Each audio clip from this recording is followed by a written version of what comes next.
It's Mobon Kiki and we're back with a new video series. I've been wanting to explore the comic book style more lately, and I have a ton of art books that I've been wanting to dive into, so I chose to start with Drawing Cutting Edge Comics by Christopher Hart. As I learned from this book, I'll be showing you what I learned from the various topics, from like the head, the hands, the feet, and the full body. After I do all this, I'll be making a video where I create my own male and female characters in the comic book style.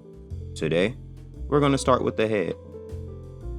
First, we start with a basic outline of the head.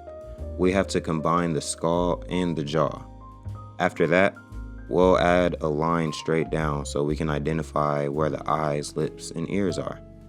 The eyebrows fall slightly more than halfway down the skull. The top of the ears are aligned with the eyebrows, and the bottom of the ears are aligned with the bottom of the nose. The nose meets at the bottom of the skull. After this, you'll divide the space between the bottom of the nose and the chin by thirds. The top mark is where the lips meet, while the bottom mark is the crest of the chin. The temples are made by making inward sloping curves. Above the spot, the eyebrows change direction. Now it looks like we can start adding detail, but it's best that you refrain from this because it can quickly make the drawing go south. Lock everything in place and get the shapes you're satisfied with before choosing to add details. Also, add cheek lines that travel diagonally from the cheekbones to the chin. These same rules can be applied to side views, and you'll see me doing multiple drawings as I try to apply this foundation to them. There's a ton of examples in this book. Each picture I drew can be found from these examples, and some were more challenging than I thought they'd be, if I were to be completely honest.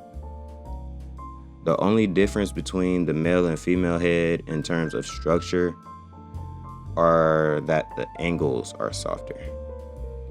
I did quite a bit of examples that were shown in the book because I wanted to capture multiple angles. I noticed I would often draw outside of the foundation I created for the jaw and skull. I realize I do this because I'm sizing some of the details wrong, and that causes me to have to make edits as I go.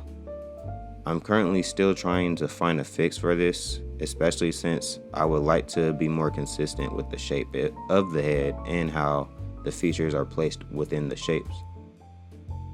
Overall, I enjoyed making a lot of these drawings.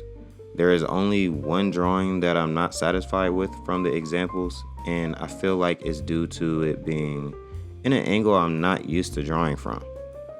I have a lot to learn, but I'm embracing the journey as much as I can. Next time, I'll be doing a video on how to draw comic book hands. Until then, let me know what you thought about this video and what topics you want me to cover. Also, let me know if you prefer comic book or manga style art. I am personally more inspired by manga art, but I've been wanting to get more semi-realistic because of comic book art from the West. I'll see y'all next time. Peace.